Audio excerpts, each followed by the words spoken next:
अच्छा, आगे बढ़ते हैं। ज़ेटोस्ट एथियस्ट हमारे साथ हैं भाई। ज़ेटोस्ट भाई कैसे हैं? जी आमिर भाई, सलाम वालेकुम। वालेकुम सलाम। अथियस्ट, सॉरी एथियस्ट कह रहा हूँ, अथियस्ट। ज़ेटोस्ट भाई ने तो माशाल्लाह वापस Yes. कर आ गए थे, है ना? जी, आज मैं इस्लाम कबूल करना चाहता अल्लाहु अकबर। Alhamdulillah. माशाल्लाह, Alhamdulillah. माशाल्लाह, माशाल्लाह। क्या बात है! आज तो बड़ी-बड़ी खुशखबरियां मिल रही हैं हमें। ज़ेटोस भाई भी इस्लाम कबूल कर रहे हैं, माशाल्लाह। मैं बताता हूँ। जी चलूं, ज़ेटोस भाई जो हैं ये हमारे साथ एक बार पहले भी आए थे और इन्होंने बड़ी रैशनल गुफ्तगू की थी, करीबन 1 घंटे की हमारे साथ सीखने सिखाने पर। और जिस पेशेंस के साथ इन्होंने सुना था, मुझे इनसे पॉजिटिव वाइब तो उसी वक्त आई थी, मगर यकीनन हमारे पास गैब का इल्म तो नहीं है, क्योंकि हिदायत का सारा सामान तो अल्लाह की ज़ात के पास है। ज़ेटोस भाई, आप इस्लाम कबूल करना चाहते हैं? जी सैम भाई, ओवर टू यू। बिस्मिल्लाहिर्रहमानिर्रहीम। भाई मेरे पीछे आप रिपीट करिए आहिस्ता आहिस्ता। जी। अशहदु अशहदु अन ला अन ला इलाहा इलाहा इल्लल्लाह इल्लल्लाह व अशहदु व अशहदु अन्ना अन्ना मुहम्मदुर मुहम्मदुर रसूलुल्लाह। रसूलुल्लाह। आमिर भाई ट्रांसलेट करिए।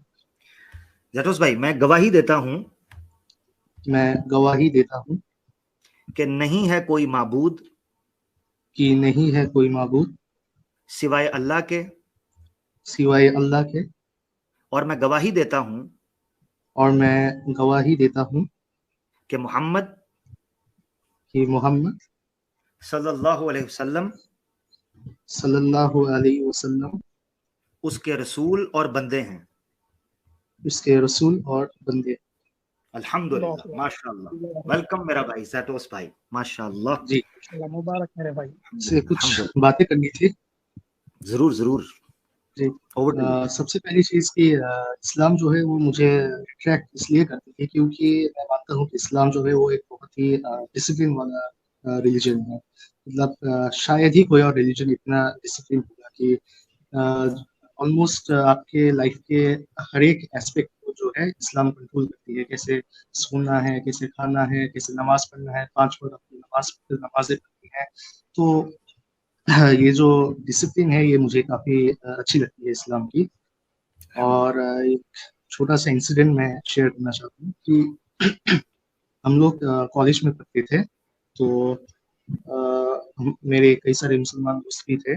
तो मैंने उनको देखा करता था कि अ, हर फ्राइडे जो है लंच ब्रेक के टाइम में वो लोग फ्राइडे की नमाज पढ़ने के लिए मस्जिद जाते थे, और जब तक वो लोग लौट लौट कर आते थे तब तक लंच ब्रेक जो था वो खत्म हो जाता था। पर फिर भी वो लोग कभी भी जो है अपनी नमाज को मिस नहीं किए। तो ये माशा चीज़ देखकर मुझे मतलब काफ़ी अच्छा लगा कि शायद ही कोई और रिलीजन का बंदा इतना डेडिकेटली जो है किसी चीज़ को फॉलो करता होगा।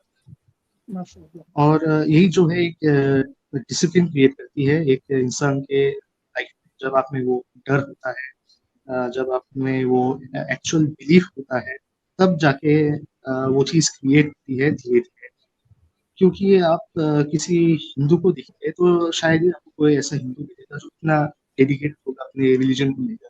मतलब एक हिंदू का एटीट्यूड होता है कि आज मन किया तो किया, नहीं किया तो कोई बात नहीं। अल्लाह तो अकबर, अल्लाह। तो यही एटीट्यूड जो है मैं मानता हूँ कि आज क्यों हिंदू जो है इतने डिवाइडेड है। कि मतलब आर्य समाज जो है कुछ और मानता है, जो इस्कॉन वाले हैं कुछ और ही मानते हैं, जो ये क्या क्या कहते हैं, और ये शैव और लिंगायत ये कुछ और ही मानते हैं। तो शायद यही जो लैक ऑफ डिसिप्लिन है की वजह से आज इतने डिवाइडेड। लेकिन अंदर ही अंदर तो शायद सबको पता होगा कि जो रियलिटी है वो एक ही होगी। मतलब मल्टीपल रियलिटी नहीं हो सकती। मरने के बाद मेरे साथ जो होने वाला है वो आपके साथ भी होने वाला है, वही सेम चीज है कि नहीं? बिल्कुल। बेशक बेशक। और इवन मैंने ये भी नोटिस किया है कि मतलब हमारे यहाँ एक्चुअली बहुत गर्मी पड़ती है, पर फिर भी मैंने देखा है कई सारी लड़कियों को वो हिजाब पहन के आना कॉलेज में। तो मैं वही सोचता था कि मतलब इतना ये लोग डेडिकेट इतना क्यों फॉलो करते हैं अपने रिलीजन को। मुझे यही एक खूबसूरती दिखती है इस रिलीजन की कि माशाल्लाह। ऐसा नहीं है कि सनातन धर्म में जो है कोई रिस्ट्रिक्शंस नहीं है। रिस्ट्रिक्शंस मैं मानता हूँ कि वहाँ पर भी है, लेकिन ये जो एक डर नहीं है, ये जो एक डिसिप्लिन कभी भी क्रिएट नहीं किया गया, इसलिए आज जो है आपको सनातनी जो है जस्ट ऐसे ही मिल जाए। मतलब कोई मीट खाता है, कोई नहीं खाता, कोई मंदिर में जाके पूजा करता है, कोई नहीं करता। तो it's all due to lack of discipline I say. कोई मतलब अपने स्क्रिप्चर्स नहीं पढ़ता, किसी को संस्कृत नहीं आती। So this are one of the reasons कि क्यों मतलब सनातन धर्म को जो है आप एक रिलीजन नहीं कह सकते। And that's why I believe that कि कोई रिलीजन जो है वो अगर इस तरह से इतना डिवाइडेड हो सकता है, लगता नहीं कि वो कभी सच्चा हो सकता है, मतलब मेरे हिसाब से। और मैंने ये भी नोटिस किया है कि मतलब चाहे मतलब कितनी भी वो तूफान, कितनी भी मतलब गर्मी हो, कितनी भी तूफान आए, लेकिन मैंने देखा है बहुत सारे मुसलमान फिर भी मस्जिद जाते हैं मंदिर के लिए। मतलब कोई बंदा अगर बीमार हो, कॉलेज मिस कर सकता है, लेकिन वो फिर भी नमाज पढ़ के जरूर आएगा। तो यही डिसिप्लिन जो है मुझे काफी अच्छी लगी, और इस चीज की वजह से शायद आज इतने सारे प्रैक्टिसेस इस्लाम में कंटिन्यू हो रहे हैं। रोजे रखना, ये नमाज पढ़ना, और और भी बहुत सारी ऐसी चीजें हैं जो मुझे काफी अच्छी लगती है। अभी तो मैं बस सीख रहा हूँ, जरूर, माशाल्लाह। And it was really a beautiful journey. I hope कि मैं और आगे भी सीखता रहूँ। इंशाल्लाह, जरूर जरूर वैसे तो जरूर। मैं आपने इस्लाम से जी जी जी, मैं एक बात ये कह वैसे रहा था, मैं जी जी एक सॉरी मैं एक बात कहना चाह रहा था, और मैं चाह रहा था उस बात आपकी को रिपीट करके मुसलमानों को इस तरफ तवज्जो दिलाऊं कि ज़ैटोस भाई ने जो दो बातें रखी हैं, उसमें एक तो यह है कि मुसलमान मर्दों की तरफ से जो उन्होंने डेडिकेशन देखी इबादत के हवाले से, अल्लाह से ताल्लुक़ के हवाले से, यानी प्रैक्टिस के हवाले से, और दूसरी चीज़ जो उन्होंने देखी वो हमारी मुसलमान बहनों के अंदर हिजाब के हवाले से जो डेडिकेशन है, जो फाइट है, उनके अंदर स्ट्रगल है, वो देखी। इससे हमारे मुसलमानों को ये सीखने को मिल सकता है कि हमारा अमल, हमारी छोटी छोटी ये डेडिकेशन जो दीन के काम के ऊपर होती है, जिसको आप आमतौर पर लोग बड़ा कैजुअली कहते हैं, हमारी मुस्लिम यूथ कहती है क्या जी जाब ये वो जी फलाना टमकाना, तो आपको पता ही नहीं है कि आपका वो अमल जाने अनजाने में किसी की हिदायत का, उसकी दुनिया और आखिरत की बेहतरी का सबब बन रहा है। कितनी बड़ी बात है। यानी आप ये समझें कि आप बोल नहीं रहे, और अगर कोई औरत और अगर कोई मर्द सिर्फ इस्लाम पर यह सोचकर अमल करना शुरू कर दे कि मुझे किसी नॉन मुस्लिम ने देखा, तो वो देखकर इस्लाम के हवाले से मेरी डेडिकेशन देखकर हो सकता है इस्लाम, आपको पता है कितना बड़ा अजर है। आप एक साइलेंट दाई के तौर पर और दाइया के तौर पर नजर आते हैं चलते फिरते। हाय हाय, वो क्या कहते हैं, इकबाल ने कहा था कि अमल से जिंदगी बनती है जन्नत भी जहन्नुम भी, अमल से जिंदगी बनती है जन्नत भी जहन्नुम भी, ये खाकी अपनी फितरत में न नूरी है न नारी है। अमल की ये अहमियत थी कि आपके सोचने को और आपकी सोसाइटी को। एक और बात बताता हूँ, जो अमल है, अमल ये एक एनर्जी होता है, जैसे साउंड एनर्जी होता है, इसी तरीके से आपकी मूवमेंट भी एक एनर्जी है। ये एनर्जी एक वाइब क्रिएट करती है, पॉजिटिव या नेगेटिव। अगर आप नेगेटिव आदमी हैं तो आपकी जो कार्य है या आपका कर्म है या जो आपकी जो मूवमेंट है वो नेगेटिव एनर्जी जनरेट करेगी, और अगर आप पॉजिटिव होंगे तो वो पॉजिटिव एनर्जी जो है वो जनरेट करेगी।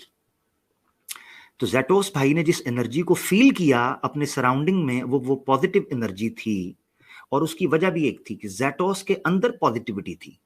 याद रखें कि ऑब्वियसली जिस तरह मैग्नेटिक जो है वो अट्रैक्शन होती है, वो ऑब्वियसली इसी प्रकार काम करती है कि आप अगर अच्छे हैं तो आप अच्छे लोगों की तरफ खींचे चले जाएंगे, और अगर आप क्यूट गर्ल की तरह हैं तो करो ना ही करते रहेंगे। कभी आप पास्टर बन जाएंगे, कभी आप तबलीगी जमात में चले जाएंगे, कभी आप आर्या समाजी बन जाएंगे, और एट द एंड जूते खाएंगे, दुनिया में भी और आखिरत में भी, इल्ला माशा अल्लाह। नियत को खालिस रखना जी। चाहिए। और आमिर भाई, और एक बात कह लीजिए कि और एक बात मैंने नोटिस किया है कि आप अगर 5 अलग-अलग हिंदुओं से पूछोगे कि पर्पस ऑफ लाइफ क्या है, मरने के बाद क्या होने वाला है, तो आपको 5 अलग-अलग आंसर मिलेंगे। तो ये किस लिए है? क्योंकि किसी को मतलब कुछ पता नहीं और ना ही वो इंटरेस्टेड है। मतलब किसी को मतलब कुछ वो डर नहीं है, कोई वो है ही नहीं कि आखिर मैं क्यों जी रहा हूँ, ये क्यों ऐसा हो रहा है मेरे साथ। तो ये इन सब चीज़ों का आंसर जो है वो इस्लाम ही देता है मेरे हिसाब से, ये जो मैंने फील किया है। और एक बात मुझे काफ़ी अच्छी लगती है कि जब आपके आस-पास के सारे मोहल्ले के लोग सो रहे होते हैं, तब सिर्फ मुसलमान ही है जो सुबह के 4-5 बजे उठकर भी वो बस अपने रब के लिए उसको मानता है, उसकी इबादत करता है, उसके लिए वो उठता है, बस अपने रब रब के लिए। तो एक इतना मतलब ऐसा कौन इंसान कर सकता है?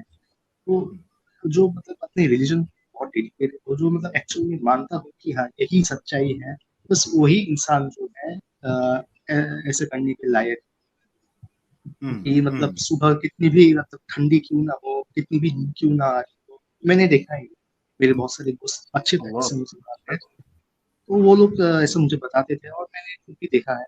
मुझे ये दिन काफ़ी अच्छा लगा ये देख के। मैं मस्जिद में भी गया, बयान सुने और it brings sense of calmness and peace in your heart. Like it's really amazing.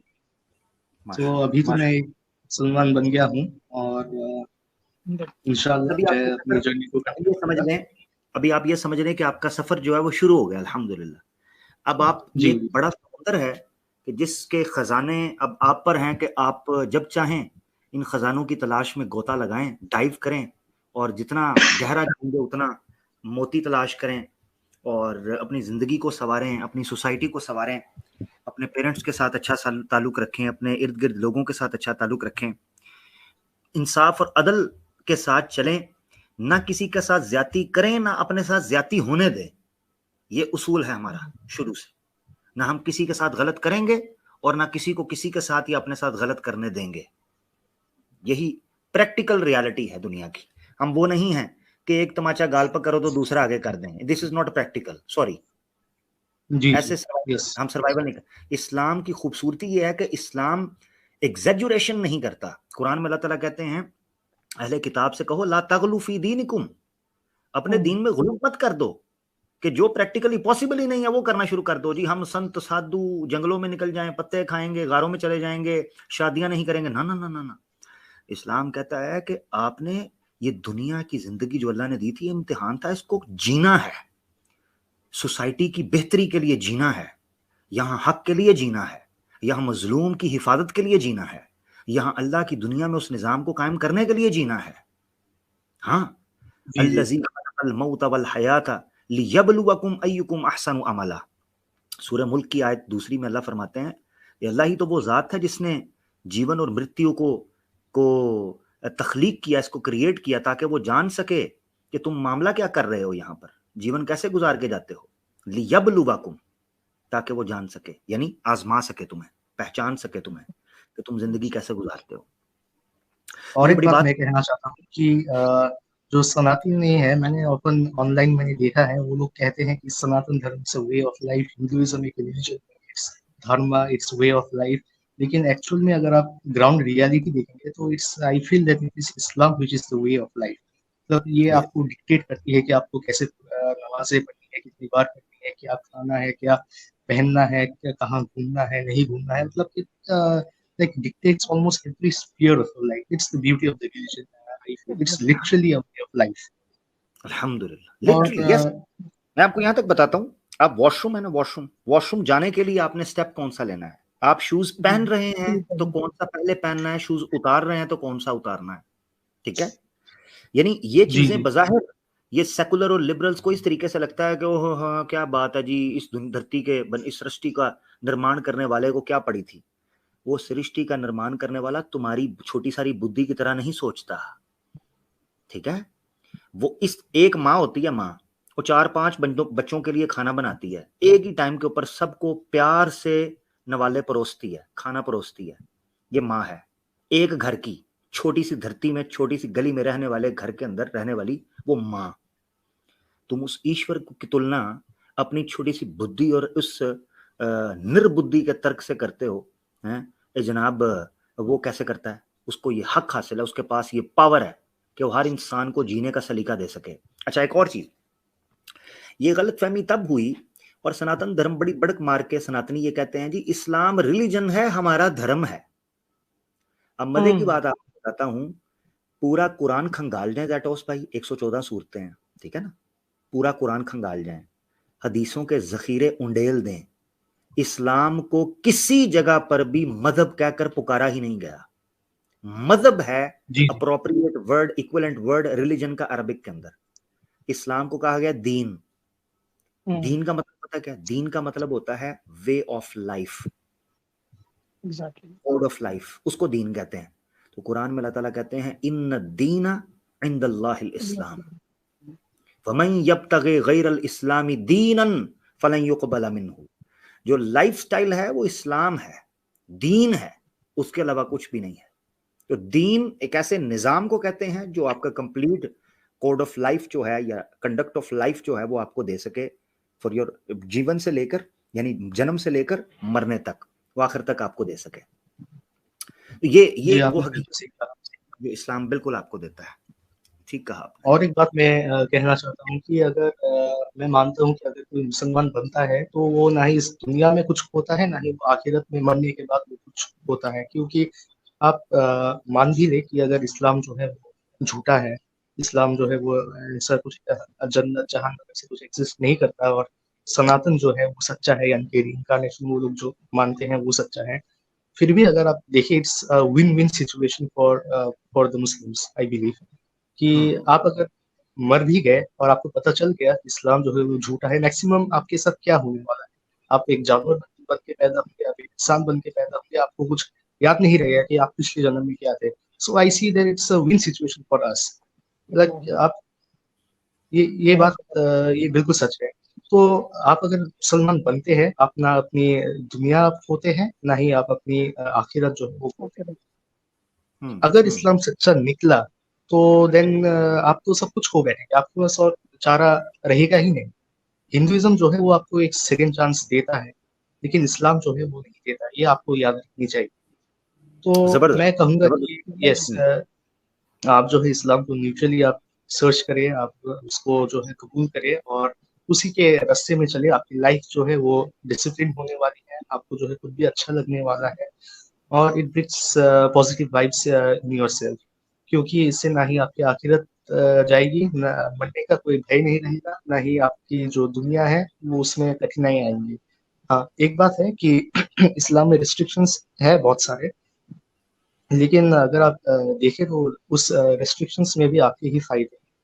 तो इसी से जो है, मतलब जैसे कि मैं बार बार कहता आ रहा हूँ, एक डिसिप्लिन लाइफ इसी से ही क्रिएट होती है कि आप उस रेस्ट्रिक्शंस को फॉलो करते हैं कि नहीं। सपोज सनातन धर्म जो है वो एक ऐसा रिलीजन बन चुका है कि आप अपने डिजायर्स को फॉलो करते हैं। आप बोलते हो कि मैं एक रिलीजन को फॉलो करता हूँ, लेकिन अगर आप हर चीज को फॉलो नहीं करते, आप बस वही फॉलो करते हो जो आप पसंद करते हो, तो आप रिलीजन नहीं, आप अपने डिजायर्स को फॉलो करते हो। And if you follow your desires, then don't say that I am following religion. So यही बात मैं कहना चाहता था। तो जितने जबरदस्त। भी नॉन मुस्लिम्स भाई बहन हैं, मैं कहूंगा कि आप इस्लाम को पढ़ें, उसको एक्सेप्ट करें, और अपनी दुनिया आखिरत आप दोनों ही बचा लें। कुछ नहीं खोएगा आपका।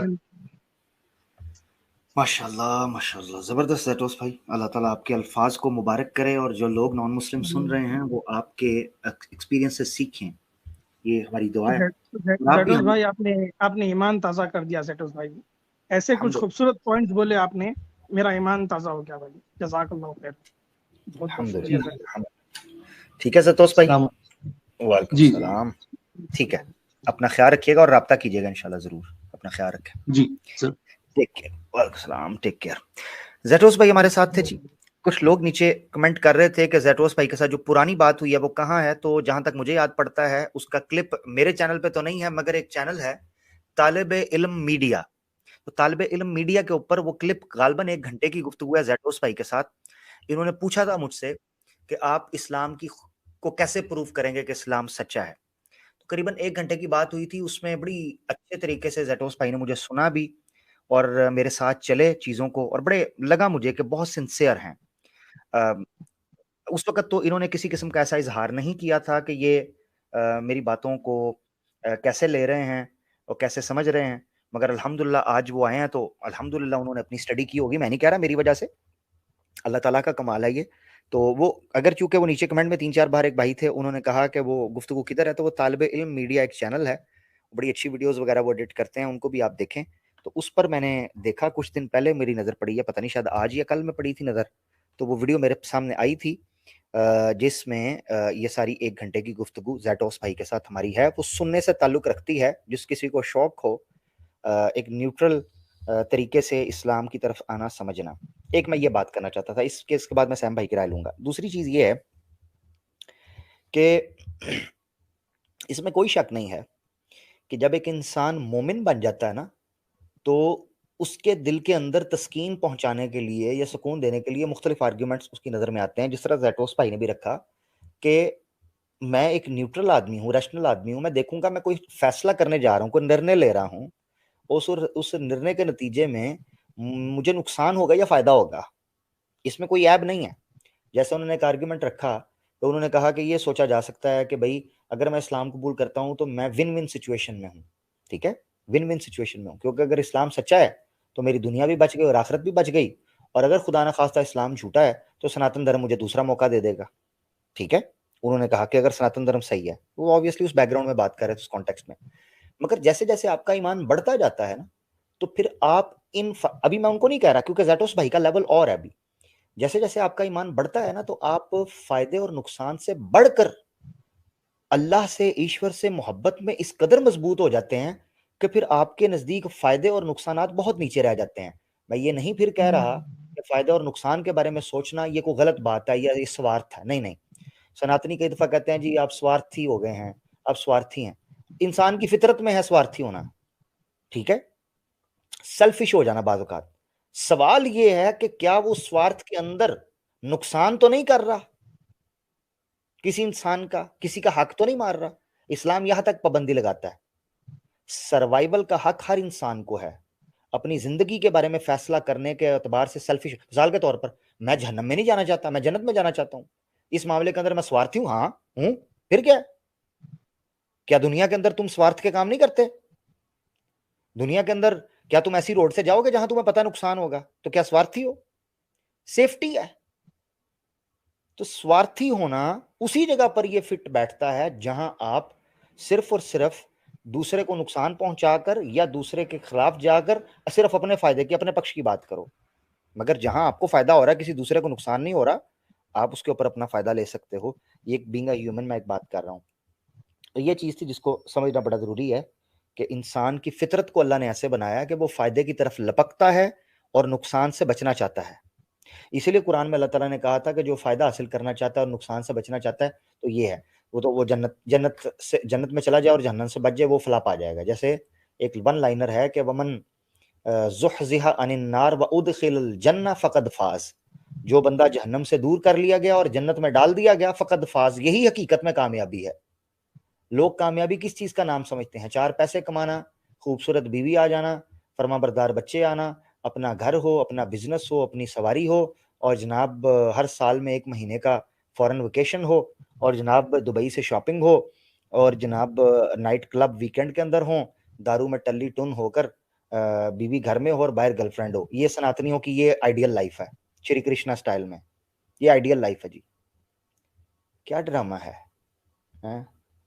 हकीकत ये है कि ज़िंदगी की हकीकत को समझें, उसके बाद पता चलेगा। सैम भाई, माशाल्लाह आज दूसरे भाई थे जिन्होंने अल्हम्दुलिल्लाह अल्लाह के फ़ज़ल से इस्लाम कबूल किया और बदनामे ज़माना चैनल पर आकर किया। मैं अपनी खुशकिस्मती समझूँ और अल्लाह का फ़ज़ल समझूँ कि आवाज़े हक़ के ऊपर भी आकर लोग इस यहाँ तो यार मैं लाइलाज लोगों का ऑपरेशन करता हूँ। जब मैं ज़ैटोस भाई जैसे और जो पीछे आए थे रीपर सनातन भाई जैसे लोगों को इस्लाम कबूल करते देखता हूँ, मैं फ़ौरन से ठंडा पड़ जाता हूँ। और क्योंकि ये ऐसे जज़्बाती लम्हात होते हैं जिसमें इंसान कहता है नहीं यार, कोई बात नहीं, क्योंकि हमें तो उस नबी ने तरबियत की ना हमारी, हमें उनका फरमान पहुँचा के अली रज़ियल्लाहु अन्हु, तेरे हाथ से एक बंदा जहन्नम जाने से बचकर ईमान ले आए, वो दुनिया व मा फ़ीहा में सुर्ख ऊँटों से बेहतर है। कि उसको तू जहन्नम में पहुंचा दे। तो मैं जब इन लोगों को देखता हूं तो यकीन करो मैं ठंडा हो जाता हूं, मैं कहता हूं नहीं यार कोई बात नहीं।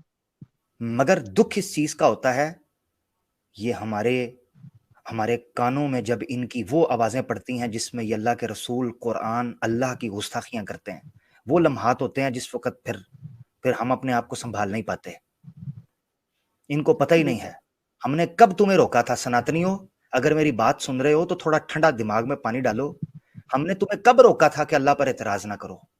हमने तुम्हें कब रोका था कि अल्लाह के रसूल की चरित्र के बारे में अगर कोई एतराज है, कोई मसला है तो वो ना करो? हमने कब तुम्हें रोका था कि कुरान की सदाकत और उसकी ऑथेंटिसिटी पे बात करनी है तो ना करो? कब रोका था बताओ? किसने रोका है? मगर इस चीज की इजाजत दे दें इस आड़ में कि तुम जो जी में आए बकते फिरो अल्लाह की जात और नबी पाक सल्लल्लाहु अलैहि वसल्लम के बारे में, और उसके बाद हम कुछ बोले भी ना। ये बेगैरती सनातनी के अंदर तो हो सकती है, मुसलमान के अंदर नहीं। और जो मुसलमान इस चीज के ऊपर चल रहा है वो फिर आइडियोलॉजिकल हिजड़ा भी है और बेगैरत भी है। नाम नहीं मैंने किसी का लिया, फिर क्लिप काट लेते हैं, रोना धोना शुरू। ठीक है जी, आप कुछ कहना ये क्लियर कट। जी आमिर भाई, देखिए जैसे कि ये हमेशा बोलते आते हैं हम लोग के भाई, आमिर भाई बोलते हैं कि मैं तो कहता हूं कि कोई मानता ही नहीं है कि छेद है, कोई सुनता ही नहीं मेरी। तो भाई अभी तक तो आप लोग को समझ में आ जाना चाहिए बात कि भाई आप जिसके खिलाफ जा रहे हैं ना, उसको हरा नहीं सकेंगे आप लोग, नहीं सकेंगे मेरे भाई आर्य समाजी। मैं आपको भाई ही बोलता हूँ, मेरी लास्ट स्ट्रीम में भी मैं वही बोला हूँ, झगड़ा गुफ्तगू वो अलग चीज है, पर आपके तरफ मेरा एक सॉफ्ट कॉर्नर है, मैं आपको भाई ही मानता हूँ कि भाई अल्लाह के वास्ते थम जाओ, समझो चीजों को कि भाई आप जिसके खिलाफ जाकर इतनी बड़ी मुहिम स्टार्ट कर रहे हैं, नुकसान किसका है? इस्लाम की दुश्मनी में आप क्या क्या खो दे रहे हैं वो नहीं देख रहे हैं। पैसा खो दे रहे हैं आप लोग, इज्जत खो दे रहे हैं आप लोग, आपकी बीवी बेटियां जितनी आपकी खवातीन है आप लोग परोस दे रहे हैं एक्स मुस्लिम्स को, वो जा रही है, घर की जीनत जा रही है, पैसे जा रहे हैं आपके, इज्जत जा रही है, आपका रिलीजन बदनाम हो रहा है, आप खुद बदनाम हो रहे हैं सालों साल। अंकुर आर्या को शर्म आना चाहिए। पहले वो किसी को सपोर्ट करता था, वो चार बोल दिया, उसको छोड़ा दूसरे को पकड़ा, वो चार बोल दिया सनातन धर्म के खिलाफ, उसको छोड़ा किसी और को पकड़ा। ये छोड़ पकड़ अक्ल कब आएंगे आप लोग को कि भाई इस्लाम की दुश्मनी में आप इतने अंधे हो गए हैं, किसी को भी बाप बनाकर बिठा ले रहे हैं अपने सिर पर, किसी को भी वक्त आया तो किसी को भी आप गधे को भी बाप बनाकर बिठा लेते हैं सिर्फ इस्लाम की दुश्मनी में। ये नहीं देख रहे हैं कि आपका कितना नुकसान हो रहा है, क्या नुकसान हो रहा है। यहाँ पर आप जितना प्रोपेगेंडा करना है कर लीजिए, एड़ी से चोटी तक जोर लगा लीजिए, आपका कुछ भी नहीं है भाई प्रोपेगेंडा। बड़े बड़े तुर्रम खां आकर चले गए हैं, आपके बाप दादा, आपके गुरु, आपके एंसेस्टर जितने थे, हिस्ट्री उठाकर देखिए क्या क्या नहीं करे सोए वो लोग, क्या क्या नहीं करे सोए। वो लोग दबा नहीं सके इस्लाम की आवाज को, वो लोग रोक नहीं सके। आप किस खेत को मूली है? आप ये सोच रहे हैं कि हम रेवोल्यूशन ला देंगे, नहीं हो सकता भाई, ये अनब्रेकेबल फोर्स है। आप लोग ये बात समझ जाइए अभी कि इसमें आप ही का नुकसान है। आपके बंदे आकर इस्लाम कबूल कर रहे हैं, आपके सामने सौ हजार लोगों के सामने क्या पैगाम पहुंच रहा है कि विन विन सिचुएशन सिर्फ इस्लाम का ही है। जिस तरह से जेडोस भाई बोलकर गए हैं, यहाँ पर दुनिया में भी और आखिरत में भी विन विन सिचुएशन इस्लाम का ही रहेगा। आप लोग कभी नहीं हरा पाएंगे इस्लाम को। केविन को भी ले लेते हैं, केविन भी आया है जी दोबारा। हाँ भाई केविन। हाँ अस्सलाम वालेकुम आमिर भाई। आप मुसलमान हैं भाई? वालेकुम सलाम। नहीं मैं एथिस्ट हूँ, हिंदू से, मतलब एक्स हिंदू। तो आप सलाम वालेकुम खैर से कर रहे हैं? नहीं, मैं 3-4 महीने से पढ़ रहा हूँ इस्लाम को, लेकिन मेरा एक क्वेश्चन था। नहीं आज आपका इस्लाम वाला क्वेश्चन नहीं होगा। आप नहीं, इस्लाम सुनिए जरा, सुनिए केविन भाई, आप एक्स हिंदू हैं? हाँ ठीक है, और एथियस्ट हैं अभी? हाँ। हिंदुइज्म क्यों छोड़ा आपने? जितने रीजन अभी सब लोग बताए ना, 2-3 लोग आए थे, मिलता जुलता ही है लगभग, क्योंकि उसमें एक बिलीफ सिस्टम है हिंदुइज्म, लेकिन उसमें कोई बिलीफ ही नहीं है। मतलब जैसे कृष्णा जी बोल रहे हैं मांस नहीं खाना, फिर राम जी खुद खा रहे हैं। फिर ऐसे ही बहुत सारा। ठीक ठीक ठीक ठीक, यानी बिलीफ सिस्टम का क्लेम करते हैं मगर अंदर सब खाता खुला हुआ है, कुछ भी कोई नहीं मानते, हाँ कोई किसी की हाँ, मानता ही नहीं। जैसे आपके भाषा में बोलते हैं अल तकिया इंसान आतकिया। ओए होए, क्या बात, केविन भाई जिंदाबाद। अच्छा केविन भाई, अब ये है कि आप सबसे पहले तो ये बताइएगा कि एक्स मुस्लिम मूवमेंट को आप पढ़ रहे थे, थोड़ा देख रहे थे? नहीं, मेरे शॉर्ट्स में आ रहा था बहुत दिन पहले से, वैसे ही रैंडम। अच्छा, तो आप किसी एक्स मुस्लिम वगैरह को सपोर्ट तो नहीं करते? नहीं, ऐसे ही शॉर्ट्स में आ रहा था, फिर सैम स्टोलन भाई का भी आया शॉर्ट्स में, फिर आप लोग से ऐसे हो गया, आप लोग का भी आ गया। अच्छा अच्छा, ठीक है ठीक है, जबरदस्त हो गया। अच्छा, कोई आपका सवाल है इस्लाम के हवाले से? हाँ, जैसे हिंदुइज्म में माना जाता है ये यूनिवर्स ही गॉड है, और आप लोग मानते हैं यूनिवर्स को गॉड ने बनाया है, और गॉड पहले से एग्जिस्ट करता था। इसी पे क्वेश्चन था, जैसे आप लोग मानते हैं गॉड पहले से एग्जिस्ट कर सकता है लेकिन यूनिवर्स नहीं, लेकिन गॉड तो यूनिवर्स से ज्यादा कॉम्प्लेक्स है, तो वो पहले से एग्जिस्ट कर सकता है, आप लोग ये मान रहे हैं, लेकिन यूनिवर्स पहले से एग्जिस्ट कर सकता है, ये आप क्यों नहीं मान सकते? यही क्वेश्चन था। समझ में आया क्वेश्चन? मुझे समझ आ गया। ये जो पहले और बाद है, ये गॉड के बारे में हम यूज नहीं करते, नंबर एक। पहले जब कॉन्सेप्ट समझना है, पहले और बाद, क्योंकि रिलेटिव चीज है कि इस यूनिवर्स से पहले क्या गॉड था? ठीक है, ये सवाल होता है नॉर्मली, क्या क्रिएटर था? तो बिल्कुल था। अच्छा, अब आप कह रहे हैं कि वो कॉम्प्लेक्स है, वो ज्यादा है, आप कैसे कह सकते हैं वो कॉम्प्लेक्स है? आपने देखा उसे? नहीं, तो यूनिवर्स से कॉम्प्लेक्स ही होंगे ना गॉड जो है। ओहो, ये किसने कहा है? उन्होंने यूनिवर्स बनाया है। वो बनाने वाला कॉम्प्लेक्स होता है? ये जरूरी है, ये उसूल जो आपने दिया है? हाँ, मेरे हिसाब से तो है, आपके हिसाब से मतलब आप बता सकते हैं, मेरा डाउट था ये, तो आप बता सकते हैं। एग्जाम्पल देता हूँ, देखिए Charles Babbage, father of computers बोलते हैं, जिसने कंप्यूटर बनाया है। तो कंप्यूटर कॉम्प्लिकेटेड है आपकी नजर में, या चार्ल्स बैबेज इंसान है ना, आपकी जैसी है वो? इंसान ही कॉम्प्लिकेटेड है कंप्यूटर से। कैसा, आप इंसान को कॉम्प्लिकेटेड है अपने आप को? हाँ, जैसे अगर मेरे पास आँख है तो आँख कैमरा से बहुत ज्यादा कॉम्प्लिकेटेड है, आँख नहीं बना सकते इंसान, कैमरा बना नहीं, सकते हैं। उस डिटेल में, हाँ चलिए उस डिटेल में, सॉरी मुझे करना पड़ेगा सर, हाँ नहीं, अच्छा आर्ग्यूमेंट था, मगर मैं चाह रहा हूँ उस तरफ, मुद्दे की तरफ। जो उसूल आपने दिया है ना, उस उसूल के मुताबिक, वैसे तो ये है कि सिंपली इसको इस तरीके से समझें कि हम उस रीजन के ऊपर आर्ग्यू करेंगे या उस आर्ग्यूमेंट के ऊपर जो हमारे सामने प्रैक्टिकली मौजूद है, उसको तो हम उसूलों के ऊपर परख सकते हैं जो हमारी मौजूदा दुनिया के अंदर एग्जिस्ट करते, यानी अप्लाई होते हैं। मिसाल के तौर पर हम कॉज एंड इफेक्ट की बात करते हैं, ठीक है ना, या हम ये बात करते हैं कि एक चीज है जो ट्रिगर हुई, जिसको हम यूनिवर्स कहते हैं। नॉर्मली जो क्लेम किया जाता है, गोके से डिफर किया जा सकता है, मगर हम अभी पॉपुलर नैरेटिव को लेकर चल रहे हैं, बिग बैंग से ट्रिगर हो गई यूनिवर्स, ठीक है।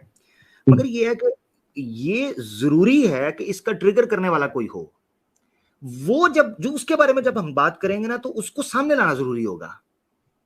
वो क्या है, नंबर एक। नंबर दो, जो इंपॉर्टेंट पॉइंट है समझने का, वो ये है कि गॉड के बारे, क्रिएटर के बारे में आप अगर मुसलमान से पूछेंगे ना, तो आपको मुसलमान से जानना होगा कि मुसलमान क्या कहता है। हमारा मानना ये है, हमारा आर्ग्यूमेंट ये है कि हम एक, जिसको बोलना चाहिए इल्लत उला या इल्लतुल इलल की टर्म इस्तेमाल करते हैं। इल्लतुल इलल या इल्लत उला का मतलब ये होता है द फर्स्ट कॉज, ठीक है। तो फर्स्ट कॉज का मतलब ये है कि जो तमाम कॉजेस का या तमाम ट्रिगर होने वाली चीजों का ऐसा कॉज है जो नेसेसिटेट करता था वो एग्जिस्ट करे इन सबसे पहले, ठीक है। अब उसका वजूद जो है वो सबसे पहले होना चाहिए था, मगर उसके वजूद का किसी दूसरे वजूद, यानी उसकी क्रिएशन, यानी उसकी एग्जिस्टेंस का दूसरी किसी चीज एग्जिस्टेंस के ऊपर नेसेसिटेट या डिपेंड करना, ये हम उसकी डेफिनेशन के अंदर नहीं मानते। उसकी वजह मैं आपको बताता हूं। उसकी वजह यह है कि वो वीकनेस शो करेगा, ठीक है। वो ये चीज शो करेगा कि उसको एग्जिस्ट करने के लिए, चूंकि वो कॉम्प्लेक्स है, जैसे आपने कहा वो कॉम्प्लेक्स है, तो उसको करने के लिए किसी और पर डिपेंड होना पड़ेगा। तो फिर इस तरीके से वो उससे ज्यादा कॉम्प्लेक्स होगा, वो उससे ज्यादा कॉम्प्लेक्स होगा। तो इससे 3-4 किस्म के जो प्रॉब्लम्स हैं वो सामने आएंगी, जो सॉल्व नहीं की जा सकती।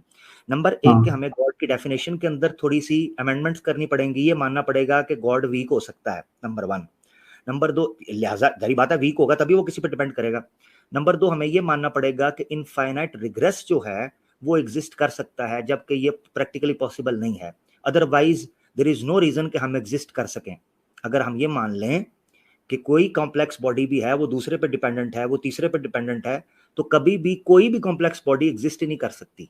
तो there is only a single option हमारे पास जो रह जाती है, जिसको हम रूल आउट नहीं कर सकते, वो ये है कि हमें एक फर्स्ट कॉज को मानना पड़ेगा जो इंडिपेंडेंट है। इसी टर्म को हम इस्तेमाल करते हैं वाजिबुल वजूद। वाजिबुल वजूद का मतलब ये है कि तमाम एग्जिस्टेंस उस एक वजूद के ऊपर, यानी एक एग्जिस्टेंस के ऊपर डिपेंड करती है, बाकी सब की सब उस पर डिपेंडेंट है, यानी वो सब की सब उसके ऊपर डिपेंडेंट करती है, वो किसी पर डिपेंड नहीं करता। इसको कहता है वाजिबुल वजूद। तो ये है तरीका। तो यानी आप ये समझें कि जब भी आपने एक लॉजिकल आर्ग्यूमेंट को इस्लामिक पॉइंट ऑफ व्यू के सामने रखना है, तो आपने उसके अंडरस्टैंडिंग को सामने रख कर उसको देखेंगे ना, तो आपको फिर समझ आ जाएगी कि हमारा नजदीक हम अल्लाह की जात के बारे में क्या क्या चीजें क्लेम करते हैं, या हमने क्या करना है जो कुरान करता है। ऑब्वियसली ये होना चाहिए। और एक और क्वेश्चन था, ये अरेबिक, जैसे डायरेक्ट अरेबिक से हमको समझ में ये कैसे पढ़ेंगे? मतलब अरेबिक तो मैं पढ़ लेता हूँ लेकिन उसको समझ नहीं पाता हूँ, बस ऐसा। उसके लिए ऑब्वियसली स्टार्ट के अंदर तो आपको ट्रांसलेशन जो है उससे स्टार्ट करना चाहिए। किसी भी लैंग्वेज की ट्रांसलेशन फ्रीक्वेंटली आप पढ़ेंगे तो आपको कुछ ना कुछ मेमोरी के अंदर चीजें याद रह जाएंगी। लेकिन मस्जिद में कोई नहीं पढ़ाएगा ना मुझको। मस्जिद में नहीं पढ़ाएगा तो ऑनलाइन पढ़े। आजकल तो आपको मस्जिद से या किसी से पढ़ने की जरूरत नहीं है। आप नमाज वगैरह, अगर मुसलमान है ऑब्वियसली नमाज वगैरह के लिए तो जाएंगे, वगैरह ऑनलाइन है, फोन के ऊपर ऑनलाइन पढ़े। मैंने देखा है कि यूट्यूब, अभी तो रिसेंटली बात हो रही थी, कुछ ऐसे सेमिनार चल रहे थे जिसमें बता रहे थे कि यूट्यूब की सर्टिफाइड डिग्री भी अब अलॉट की जाए। दैट मीन्स कि कुछ कितने लोग हैं स्किल हासिल किया, मिसाल के तौर पे जो फ्रीलांसर्स हैं, जो सॉफ्टवेयर इंजीनियर्स हैं या वेब डेवलपर्स हैं, वो यूट्यूब से सीख के काम कर रहे हैं। उन्होंने कभी किसी एकेडमी में नहीं गए, किसी यूनिवर्सिटी से नहीं सीखा कोडिंग वगैरह या वेब डेवलपमेंट वगैरह या ये HTML and CSS and all that. तो उन्होंने कहाँ से पढ़ी? यूट्यूब से, ट्यूटोरियल्स देख के। तो यूट्यूब से आप पढ़े। अगर इतने कॉम्प्लेक्स सब्जेक्ट्स जो हैं वो यूट्यूब से पढ़े जा सकते हैं। अब देखें इंडिया का एक बहुत बड़ा चैनल है IQ, स्टडी IQ, ठीक है, करीबन मेरे साथ 10 मिलियन के करीब सब्सक्राइबर हैं इंडिया का। मैंने बहुत लेक्चर सुने हैं उनके, अपनी स्टूडेंट लाइफ में भी मैं उनको सुन रहा था, उसके बाद भी मैं सुनता रहा। तो अब यूट्यूब के ऊपर आपको बहुत सी चीजें मिल जाएंगी। ठीक है, मैं ट्राई करूंगा। और एक चीज बोलना था, मैं 2-3 हफ्ते से आपका स्ट्रीम पूरा पीछे का देख रहा था। तो इससे पहले मैं आशीष चंचलानी ऐसे देखता था वीडियो, ठगे सो इसका हंसने के लिए। लेकिन आपका स्ट्रीम जब से देखा तो उन सबको छोड़ दिया। आपका वीडियो देख के बहुत हंसी आता है। यार क्या बात कर रहे हैं, मैंने तो सोचा था कि आप सीखने की बात, आप अच्छा हंसते भी हैं, सीखते भी हैं साथ के? नहीं कुछ नहीं, आपका वीडियो नॉलेज के लिए, लेकिन हंसना ज्यादा होता है। केविन भाई, अगर आपको ये चीज समझ आ जाती है तो वेरी गुड। देखें, मेरा मानना ये है कि सोशल मीडिया जो है, इसमें जो यूथ कोविड के बाद जो सारी ट्रैफिक आई है, उसकी साइकी टोटली डिफरेंट थी। 2019 से पहले की जो सोशल मीडिया की ट्रैफिक थी वो और तरीके से सोचती थी, ठीक है। और कोविड के बाद की जो ट्रैफिक है वो और तरीके से डेवलप हुई है उनकी मेंटालिटी। उसकी वजह क्या है? करीबन 1.5 से 2 साल दुनिया बंद रही है, लोग बहुत डिप्रेस थे, स्ट्रेस में थे, पैनिक थे, ठीक है, और जिसकी वजह से वो बहुत ज्यादा परेशान थे कि उनको क्या करना है क्या नहीं। ऐसी सूरत में हमारे लोगों को अपडेट होना चाहिए था कि जो अवेयरनेस का या एजुकेशन का भी इवन काम कर रहे हैं, उनको चाहिए था वो अपने अंदाज के अंदर थोड़ा क्रिस्पीनेस लेके आए, वो ह्यूमर लेके आए। उसकी वजह ये थी कि हमारे लोग सीखना तो चाहते हैं, मगर बोरियत की वजह से या लैक ऑफ इंटरेस्ट की वजह से या फोकस ना करने की वजह से वो नहीं सीख पाते। ऐसी सूरत में आपको एक चीज अपने अंदर डेवलप करनी होती है, वो ये है कि आप लोगों को इंगेज कर सकें, क्योंकि अगर वो आपके साथ फोकस नहीं करेंगे वो सीख नहीं पाएंगे। आपने उनको सिखाना है तो सिखाने के लिए आपको उनको इंगेज करना होगा। और सोशल मीडिया की मैं आपको बताता हूँ, मैंने लोगों को पढ़ने के लिए फोन निकालते कम देखा है, मगर एंटरटेनमेंट के लिए फोन निकालते ज्यादा देखा है, ठीक है। तो ऐसा क्यों पॉसिबल नहीं है कि हम इंफॉर्मेशन और एंटरटेनमेंट को एक जगह पर इकट्ठा करें और इंफोटेनमेंट जैसा कॉम्बिनेशन दें, जिससे लोगों को सीखने का भी मौका मिले और उनका मूड भी चेंज हो जाए, ठीक है। ये चीज समझ, सब हो गया मेरा जो बोलना था। Thank you. आई होप आपको कॉन्सेप्ट समझ आए और आप कैरी ऑन रखें इस्लाम को पढ़ने। और मैं ये उम्मीद करता हूं कि आप एक सिंसियर इंसान हैं, पढ़ेंगे इंशाल्लाह। कोई आपका सवाल है जरूर आए और करें। नहीं, मेरे हिसाब से इस्लाम की वजह से ना सोसाइटी में स्टेबिलिटी सबसे अच्छा इस्लाम के रूल के हिसाब से ही हो रहा है। क्योंकि सनातन में तो मैं देखा कि कोई रूल ही नहीं है, एक बुक कुछ और बोलता है, फिर एक बुक कुछ और बोलेगा। पूरा कॉन्ट्रडिक्शन से भरा हुआ है। मैं आपको केविन भाई एक बात बताऊं, सॉरी एक बात करके मैं चाह रहा हूँ सैम भाई भी इसके ऊपर कोई राय देना चाहिए। इत्तेहाद भाई ने भी ज्वाइन किया, वेलकम उनको, इत्तेहाद भाई को भी। मगर एक बात मैं जरूर करना चाहता हूँ आपके पॉइंट पर। सनातन धर्म का हाल पता क्या हुआ है? मेरे एक बड़े प्यारे टीचर थे, मुझे अब इल्म नहीं है कि वो जिंदा हैं या फौत हो गए हैं, जहां भी अल्लाह उनको सलामत रखे। वो एक बात कहते थे, वो कहते थे इंसान की बदबख्ती वहां से शुरू होती है जब वो बुराई को बुराई ना समझे। ठीक है, बुराई को बुराई ना समझे। वो कहते हैं कि उसकी बदबख्ती तब शुरू होती है, और फिर वो कहते हैं उसकी तबाही वहां से शुरू होती है। तबाही, ये उसका नाश, कि जब वो उस बुराई को बुराई ना समझते हुए उसको डिफेंड भी करना शुरू कर दे, उसके लिए लड़ना शुरू कर दे, तब समझो कि उसका नाश होना शुरू हो गया है। अब मैं आपको ये मिसाल क्यों दे रहा हूं, बताता हूं। सनातन धर्म की जो सबसे बड़ी गलती और ब्लंडर था ना, उन्होंने उसको ही डिफेंड करना शुरू कर दिया। ये सबसे खतरनाक बात थी सनातन धर्म के लिए। नंबर 1, मूर्ति पूजा। मूर्ति पूजा एक ऐसा ब्लंडर था जो वेदों में से कहीं से नहीं निकल सकता था, मगर सनातन धर्म ने अपनी इस गलती को डिफेंड करना शुरू कर दिया, सनातनियों ने। ये सबसे बड़ा ब्लंडर था। नंबर 2, सनातन धर्म में लोगों ने नास्तिकता को और शास्त्रों के विरुद्ध जाने को सनातन की खूबसूरती समझना शुरू कर दिया। यानी बुराई को बुराई ना समझा, बल्कि उसका डिफेंड करना शुरू कर दिया। ये सबसे बड़ी तबाही की वजह थी सनातन धर्म की। बहुत सारे ऐसे आए भी थे जो बोल रहे थे कि हमारे धर्म में ये खूबसूरती है कि हमारा कोई बिलीफ सिस्टम ही नहीं है, हमारा कोई सिस्टम ही नहीं है। हाँ, बिल्कुल बिल्कुल। तो अब देखें, आप सनातनियों को आप पूछेंगे, सनातनी कहेंगे, उनको पूछेंगे ना आपका धर्म में क्या, कहते हैं हमारे धर्म में ये है कि कोई कुछ भी विचार रख सकता है। भला मुझे बताओ, कोई सोसाइटी पनप सकती है, सस्टेन हो सकती है, स्टेबल हो सकती है, जिसमें आप हर इंसान को कह दें कि तुम अपनी मर्जी से सोचना शुरू कर दो? एकदम नहीं। सोसाइटी, कोई जितनी सिविलाइज सोसाइटी है वो ऑर्गेनाइज्ड भी है और डिसिप्लिन है। पता है क्यों? क्योंकि उन्होंने पैक्ट के ऊपर हाथ रख कर कहा है हम इसका सम्मान करेंगे। यही वजह है। जी आमिर भाई कॉमन आदमियों की तो बात है ही है, पर इनके स्वामी की मेंटालिटी भी यही है। स्वामी नरसिंह आनंद सरस्वती ये बोलते हैं कि अगर हम कृष्णा को गाली भी देंगे ना, तब भी हम सनातनी ही रहेंगे। कोई भी अगर राम को भी गाली देंगे हम में से, तो हम सनातनी ही रहेंगे। तो ये विचारधारा इनकी स्वामियों की है, आम आदमियों की तो दूर की बात है फिर। बिल्कुल बिल्कुल ऐसे ही है। ठीक है केविन भाई, ठीक है, थैंक यू, बहुत बहुत धन्यवाद, बहुत बहुत शुक्रिया केविन भाई। अपना ख्याल रखिएगा। अल्लाह हाफिज, अल्लाह हाफिज। दोस्तों, केविन भाई हमारे साथ थे, बड़ी प्यारी बात इनके साथ चली। आई होप कि वो इस्लाम को और पढ़ना शुरू करें, जो कि वो कह रहे हैं कि एज अ सिस्टम इस्लाम उनको बेटर लग रहा है और इस एतबार से उनको ठीक लग रहा है। अजय अहीरवार हमारे साथ हैं, और ये आज के, एक मिनट ठहरे, नहीं यार एक मिनट, अजय एक मिनट रुकना। इत्तेहाद भाई हमारे साथ आए हैं यार। इत्तेहाद भाई की तो हमने वेलकम नहीं किया। इत्तेहाद भाई कैसे हैं भाई? माइक अनम्यूट करें। लगता है इत्तेहाद भाई, ओए होए होए, इत्तेहाद भाई सो गए हैं। चले कोई नहीं, अजय अहीर को, अजय हमारे साथ हैं। जी अजय भाई कैसे हैं? वेलकम। अस्सलाम वालेकुम वरहमतुल्लाहि वबरकातुहू। वालेकुम, वाजी वाह। अजय से अस्सलाम वालेकुम, वाजी वाह, वालेकुम अस्सलाम। ये तो हमारे पुराने भाई हैं, बड़े प्यारे। जी बताइए कैसे हैं आप? मैं तो ठीक हूँ, काफी दिन बाद चक्कर लगाया आपने अजय भाई। जी जी जी जी। और सैम भाई आप बताइए कैसे हैं? बढ़िया बढ़िया मेरे भाई, thank you so much for asking. जी जी, मैं आपकी स्ट्रीम देखी तो एक सवाल मैं रख सकता हूँ क्या? एक सवाल पूछना था मुझे, इसलिए आया था मैं। आमिर भाई अगर आप इजाजत देंगे, आमिर भाई की स्ट्रीम है भाई, तो आप आमिर हाँ, भाई आप से बता दीजिए। आमिर भाई आप बता दीजिए।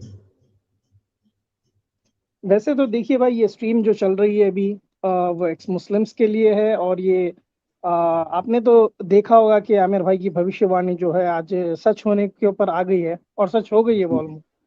तो जी उसके जी जी ऊपर क्या बिल्कुल। कहेंगे आप? उसके बाद मैं यही कहूँगा कि कुछ नहीं कर सकते, उनको तो जो करना है वो करने दें, और अपन अपना काम प्रॉपर दुगनी स्पीड के साथ करें, और ये एक दिन बिल्कुल मिट्टी मिल जाएंगे। मैं तो बस इतना ही बोलता हूँ, और ये होके रहेगा।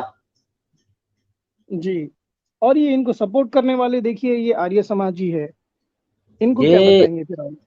ये तो बेवकूफ है, इनको तो खुद का ज्ञान नहीं है, दूसरों में क्या है इनका। तो ये सपोर्ट इसलिए करते हैं, अब इनकी खुद की बस की नहीं रही ना, प्रॉब्लम तो यही है। अब सोच रहे हैं सब ये जो होते हैं ना, पिल्लों की गैंग बना रहे हैं इस टाइप से, और कुछ नहीं है। जी। तो अभी समीर ठीक का हो भी गया। देखिए, समीर अभी चतुर्वेदी बन गया है, अपने आप को लक़ब दे दिया है वो खुद के सिद्धार्थ चतुर्वेदी आर्य जी मैं समाजी। तो मैं तो उसे मैं तो लोगों को नहीं सुनता बिल्कुल भी, जी कौन कौन है। मैं तो आप लोगों को देखता हूँ बस, आपकी वीडियोस, आप 3-4 जो भाई लोग हैं उनकी, मुफ्ती साहब की और आप दोनों की, और किसी की नहीं जी देखता मैं। जी आमिर भाई, ये कुछ सवाल करने वाले थे, अगर आप जी इजाजत देंगे तो। जी जी अमीर भाई जी, आप। जी अजय भाई थोड़ा सा मुख्तसर कर लीजिएगा, क्योंकि बिल्कुल आखिर में आप आए और हम इख्तिताम जी करने वाले हैं, बस अभी जी खत्म जी, होने वाले हैं। अच्छा मैं जल्दी से कर लेता हूँ। अच्छा जी मेरे को जी जैसे कि कुरान है, कुरान तो एक ही है पूरा, मतलब कहीं भी पढ़ लो एक ही मिलती है, एक ही है मतलब। लेकिन जो हदीस हैं ये डिफरेंट भी हो जाती है क्या? क्योंकि मैंने इस्लाम 365 में हदीस पढ़ रहा था, तो हदीस में मुझे एक हदीस डिफरेंट दिखाई दी, और जो sunnah.com पे उस पे वही नंबर की हदीस दूसरी थी। तो ये समझ में नहीं आया, तो ये कैसे हो रहा है? तो इनमें से कौन सी हदीस सही है?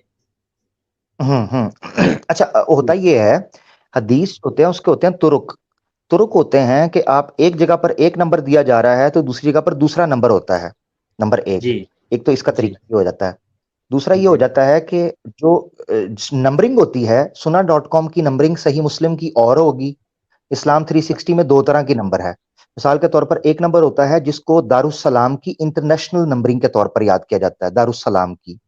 और दूसरी नंबरिंग है जो पुरानी बैरूत की, लबनान के मकतबों की छपी हुई है, ठीक है।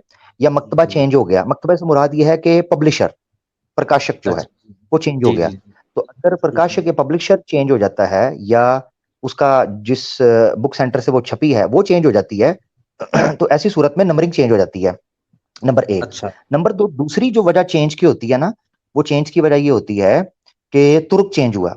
तुर्क का मतलब क्या है कि आपने एक सनद से दूसरी हदीस पढ़ी सुनन इब्न माजा की, और जब दूसरी जी जगह पर आपने नंबर निकाला या दूसरी हदीस ढूंढने की कोशिश की तो वो आपने सुनन तिरमिदी में निकाली, तो सुनन तिरमिदी के वर्ड्स चेंज होते हैं। इसीलिए अच्छा मुहद्दिसीन ने एक टर्म इस्तेमाल किया हदीस के आखिर में, वल लफ्जु लहू, यानी वो कहते हैं अखरजहुल बुखारी व मुस्लिम व सुनन व सुनन अबी दाऊद, इस तरह के अल्फाज वो बोलते हैं कि फला हदीस सही बुखारी में भी है, सही मुस्लिम में भी है, सुनन इब्न माजा में भी है, सुनन अबी दाऊद में भी है, व लफ्जु लिल मुस्लिम व लफ्जु लिल बुखारी। वो कहते हैं मगर जो यहाँ पर लफ्ज बयान हुए हैं वो सही बुखारी के हैं, ये सही मुस्लिम के हैं। मिसाल के तौर पर ये ज्यादातर इख्तलाफ या ज्यादातर आपको थोड़ी सी चेंजिंग मालूम होती है मखारिज वाली हदीसों के अंदर। हदीसों में बुक्स की कैटेगरी होती है, मिसाल के तौर पे कुछ हदीसें हैं जिनको सुनन कहा जाता है किताबों को, कुछ को जवामे कहा जाता है, कुछ को अल जामे कहा जाता है, कुछ को जुज कहा जाता है, कुछ को मसानीद कहा जाता है, ठीक है।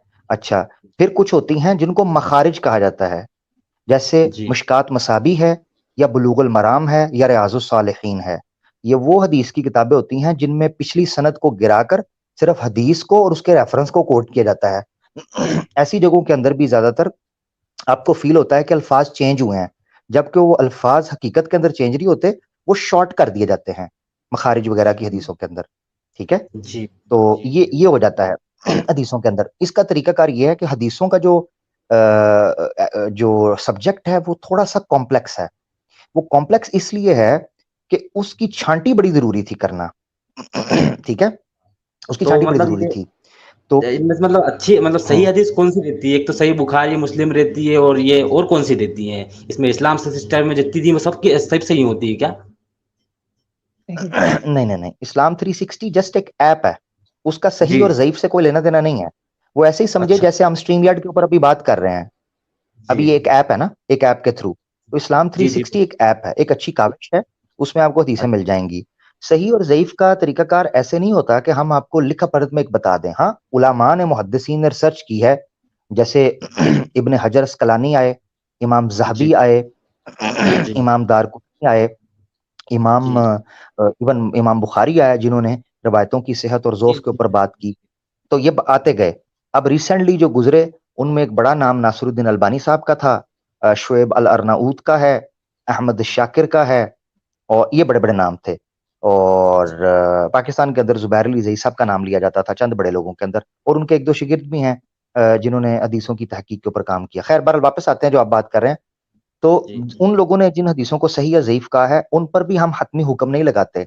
हदीसों के सही और ज़ईफ होने के लिए दो चीजें देखी जाती हैं। नंबर एक, मिसाल के तौर पे कोई भी बात है, उसको उसके ठीक होने के लिए दो चीजें चाहिए होती हैं। नंबर एक, बात क्या कही गई है। नंबर दो, किसने कही है। ये दो चीजें होती हैं किसी खबर को ठीक करने के लिए। मिसाल के तौर पर आप मुझसे पूछेंगे ये बात किसने की, मैं कहूंगा सैम भाई ने। आप कहेंगे क्या बात की, मैं कहूंगा ये की। अब आपके लिए जज करना आसान हो जाएगा। मिसाल के तौर पर मैं ये कहूं, मिसाल दे रहा हूं, मिसाल के तौर पर मैं कहूं कि सैम भाई ने कहा कुरान गलत है, आप मानेंगे इस बात को? नहीं, मैं नहीं मानूंगा। हाँ, क्यों नहीं मानेंगे? दो चीजों की वजह से। एक ये कि कुरान गलत है, कहा किसने? सैम ने। उस सैम बहसीयत मुसलमान और एक रिसर्च के तौर पर जानते बूझते वो कभी ये कह नहीं सकता कि कुरान गलत है, और वो उसको साबित कर सकता है कि क्यों गलत नहीं है। इसलिए ये बात गलत हो जाएगी, मैं झूठा हो जाऊंगा। इसी तरीके से मुहद्दिसीन जो होते थे, यानी मैं आपको झटकी मिसाल दी है आसान भाषा में।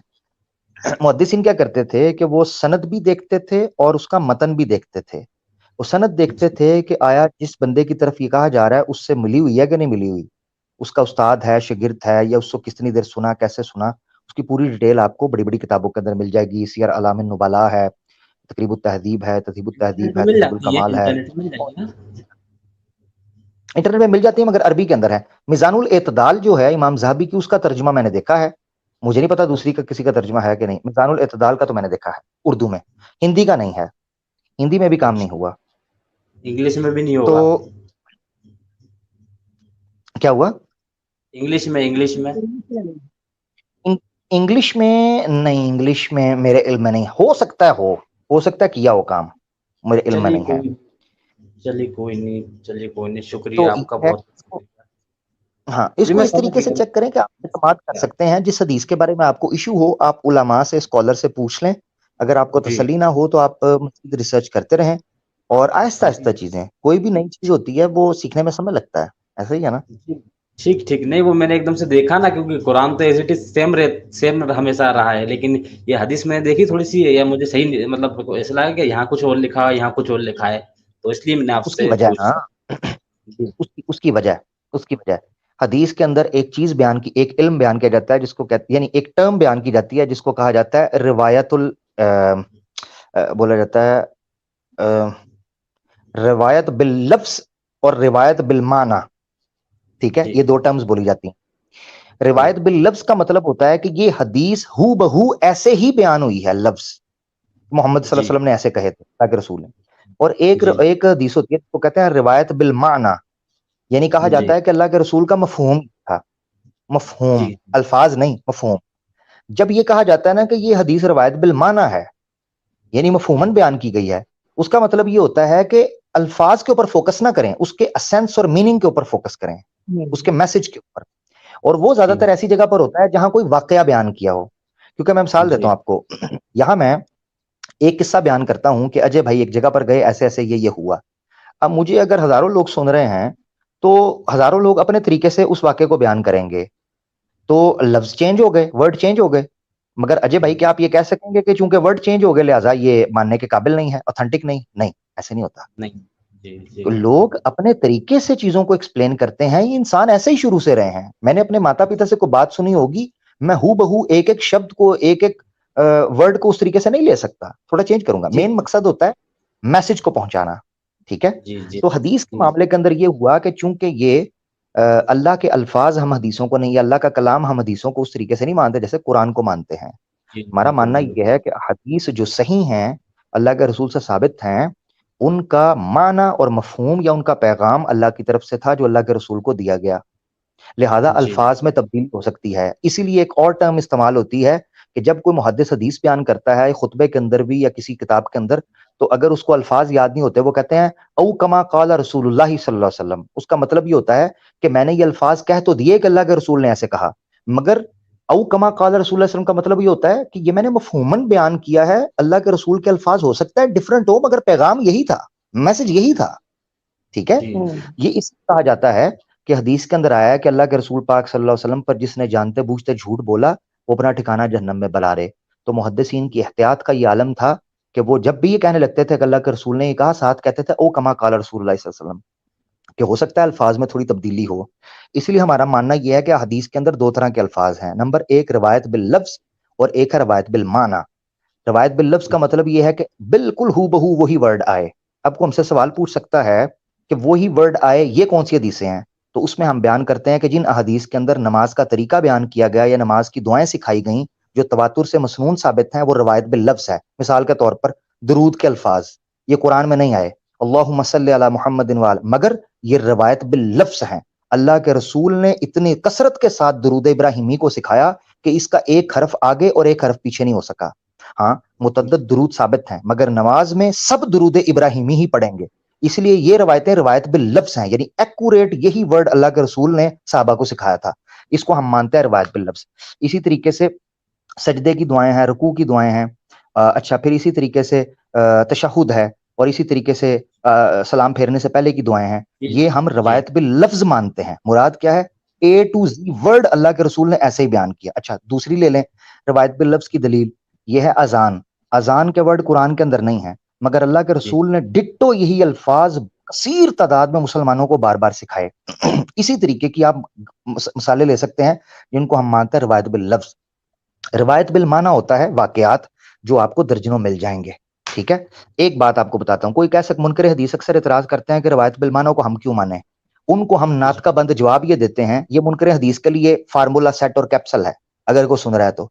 उनको हम ये कहते हैं कि अगर हदीसों के रवायत बिल माना होने से आप इनकार करते हो तो कुरान की कसीर तादाद पहलों के किस्सों को रवायत बिल माना में बयान करता है।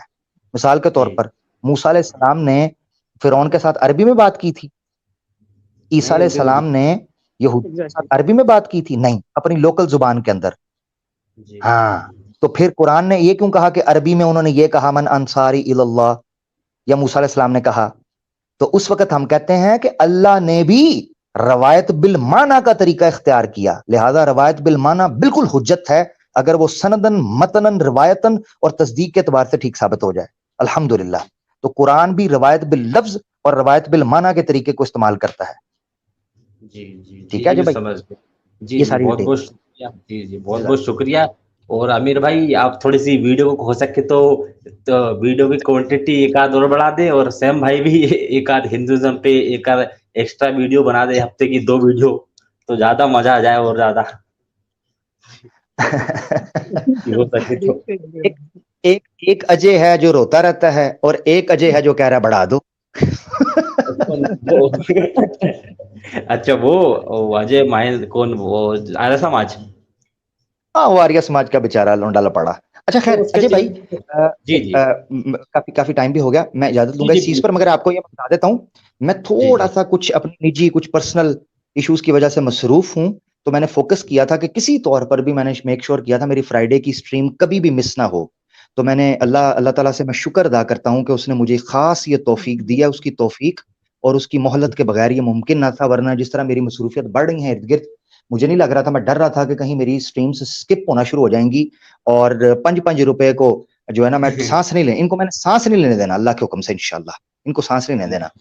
तो मेरी जैसे ही थोड़ी कम होती है तो मैं 2 स्ट्रीम्स इंशाल्लाह मैंने प्लान किया हुआ है, और एक दिन का टाइम मिड में संडे को किया करूंगा इंशाल्लाह, जो मैंने सोचा हुआ है। इसी तरीके से सैम भाई भी से भी रिक्वेस्ट है, इंशाल्लाह वो भी करेंगे। और मेरा इरादा है इंशाल्लाह कमिंग वीक के अंदर अगर मुझे मौका मिला तो मैं सैम भाई को लाइव कह रहा हूँ, मैं सैम भाई के साथ इंशाल्लाह इंस्टाग्राम के ऊपर एक ज्वाइंट लाइव सेशन करेंगे इंशाल्लाह इंस्टाग्राम के ऊपर, अल्लाह ताला। ठीक है, बिल्कुल, बहुत बहुत शुक्रिया। सलाम। बहुत शुक्रिया जी भाई, बहुत शुक्रिया, जज़ाकल्लाह जज़ाकल्लाह। जी सैम भाई माशाल्लाह हमारे साथ बड़ी देर से जुड़े हुए थे। सैम भाई बस इख्तिताम करेंगे आज की स्ट्रीम के हवाले से। माशाल्लाह मैं ये समझता हूँ कि दिल खुश हो गया कि 2 लोगों ने अल्हम्दुलिल्लाह इस्लाम कबूल किया, और एक बड़ा स्ट्रॉन्ग जो है वो अल्हम्दुलिल्लाह वाइब क्रिएट हुई, ईमान के हवाले से ईमान ताज़ा हुआ। और आज हमने देखा कि कुछ भविष्यवाणियां भी पूरी हुई और कुछ राज की बातें भी निकली। इस पर आप क्या कहना चाहेंगे सैम भाई? ओवर टू यू, कंक्लूजन के मैं हवाले से बस अभी देखा माशाल्लाह 600 प्लस 6 ऑलमोस्ट 700 के करीब लोग देख रहे हैं, और मैं समझ सकता हूं कि वो चाह रहे हैं और बात हो, मगर ऑब्वियसली टाइम हमें इजाजत नहीं देता। यूपी के अंदर 2:45 होने को है। जी सैम भाई, ओवर टू यू। जी आमिर भाई, मैं बस एक ही बात कहना चाहता हूँ आमिर भाई कि अल्लाह जज़ाए खैर दे अल्लाह आपको। आमिर भाई, जैसे कि हम सब देखे कि आज आप बड़े मसरूफ थे, उसके बाद भी आप जद्दोजहद करके अपना टाइम निकाले और लेट ही सही पर आपने हाजिरी दी है और आए हैं। और देखिए जी कितना बड़ा करिश्मा हो गया कि इस स्ट्रीम की बदौलत अल्हम्दुलिल्लाह 2 लोग आज इस्लाम कबूल कर लिए। ये अल्हम्दुलिल्लाह, अल्लाह की मदद से ही हुआ है आमिर भाई, और आपकी जद्दोजहद, अल्लाह आपकी मेहनत को, आपकी जद्दोजहद को कबूल फरमाए आमिर भाई। बहुत बहुत ला धन्यवाद। हौल ला हौला वला कुव्वता इल्ला बिल्लाह, ला हौला वला कुव्वता इल्ला बिल्लाह, वमा तौफीकी इल्ला बिल्लाह, वमा उरीदु इल्लल इस्लाह मस्ततातु। बहुत बहुत शुक्रिया। अच्छा, केविन भाई भी कह रहे हैं, कहते हैं मैंने भी कबूल किया है, बस मैंने लाइव नहीं किया। लो जी, तीसरा हैट्रिक हो गई है। अल्लाहु अकबर, अल्लाहु अकबर, अल्लाहु माशाल्लाह, अकबर। केविन भाई ने इशारों इशारों में इस्लाम कबूल कर लिया था, मगर वो कह रहे हैं मैंने लाइव नहीं किया। कोई बात नहीं मेरा भाई, अल्लाह आपको सलामत रखे। जब आप सेफ फील करें, जब आप कंफर्टेबल हों, आइएगा और इंशाल्लाह कबूल भी कीजिएगा और अपनी राय भी दीजिएगा।